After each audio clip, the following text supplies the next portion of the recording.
My intuition saved my daughter's life. My inner oracle literally saved my daughter's life more than once. But I want to talk about the one that I would never, ever, ever forget. And everybody was trying to convince me that I should take a certain action. And in my heart of hearts, I knew that it would be the wrong action. And the more that you start to really trust in your inner oracle, your intuition, the faster you become more at peace with who you are, the faster that you start to really materialize and manifest your ideal dream life. Life just flows so much better when you're listening to your intuition. I've been saying for years and years that the brain is actually here to decipher the messages that God is giving to us through our intuition. Okay, that's it. Our brains are not here to figure it out. Okay, so if you're using your brain to try and figure things out, good luck. It's going to be like that forever. So when I fell pregnant with my daughter, it happened like very quickly. Like we just went, oh, should we start trying to have a baby or should we stop not trying to have a baby? And within a month, we were pregnant. You know, I remember so vividly, so clearly. We were in the shopping center and we were walking around, and I just had the shits. Like, I was so angry at nothing. And I don't even remember why I was angry, but it was bad. And my husband and I are having this silent fight while we're walking around the shopping center. And I'm like, oh, like just really angry. And I'd done a pregnancy test a couple of days before and it came back negative. And my husband said to me, like, why are you so angry for? And I said, because I'm pregnant. That's why. And he's like, we did the test. You're not pregnant. I go, I am. I know that I am. Don't even tell me. So we went and got a pregnancy test, and we seen my mother-in-law and my father-in-law, and we were like trying to hide the bag that it came in because we were so paranoid that they were going to see that we had a pregnancy test. And then they, like, I love my mother-in-law and I love my father-in-law, but they would not have left us alone knowing that we were trying to have a baby. And I was pregnant. So straight away I knew, like, I was pregnant. I knew everything about this pregnancy. And at 12 weeks I had my first ultrasound and the blood test, and it came back that she was Down syndrome. And I knew she was not. I knew. I was like, nope, she's not. What do we test? Like, how do I prove that she's not Down syndrome? Only because, like, I didn't want to spend the entire pregnancy in that vibe, you know. I didn't want to wait until she was born to see what was going on with her. I just wanted to know so that I could prepare, right? And then it came back. I had a CV, which they took part of the placenta. And it came back that she had this thing, I'm pretty sure it was called tetraploid anemia. And she would only live potentially an hour after birth, that she would be severely deformed, um, and that potentially a curette would be a good idea. And I was like, no, she's fine. Everything's fine. She's fine. So they had me actually booked in for the curette. And I said, no, no, not doing it. Just not doing it. And what's another test that we can do? And so I had the amniocentesis, and it came back that she was fine.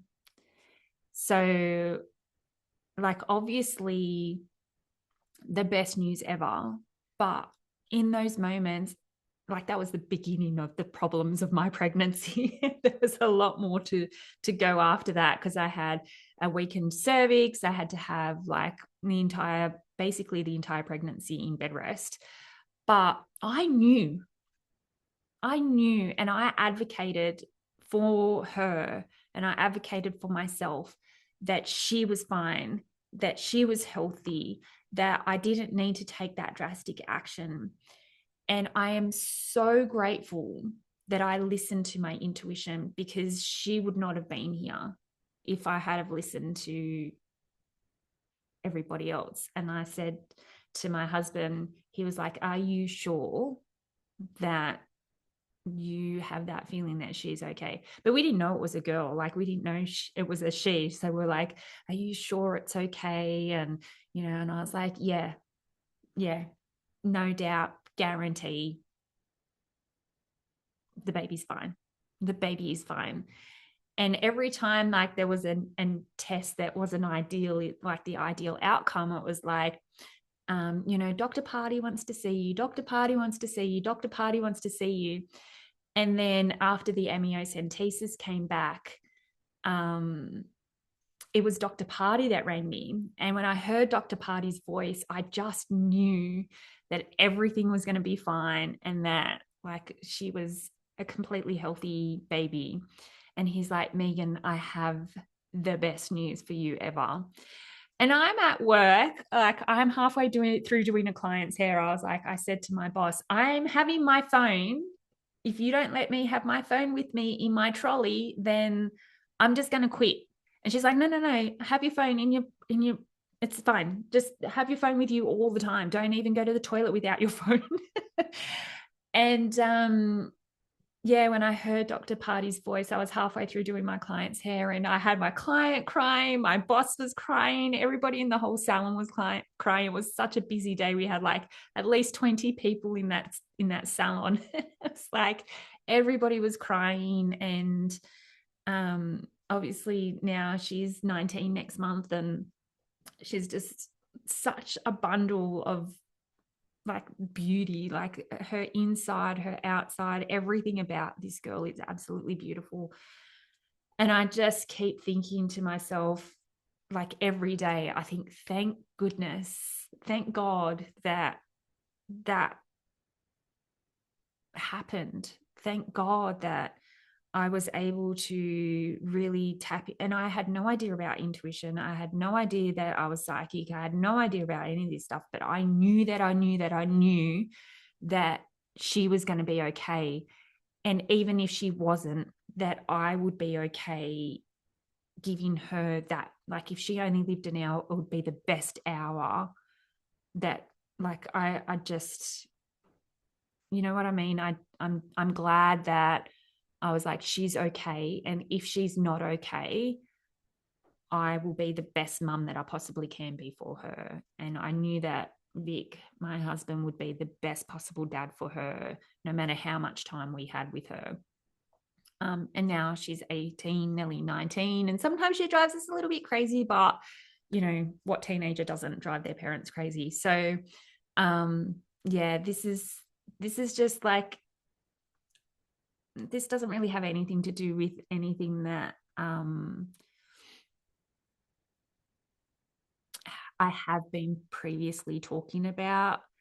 But your inner oracle just knows the things that you need to know at any one time. And the more that you can trust that inner oracle, the more that you will be able to live the best possible life that you can live, and be free, and get out of your head, out of the worry, out of the guilt, out of the shame, because the guilt and the shame, we feel it in our body, but it lives in our heads. Okay. So yeah.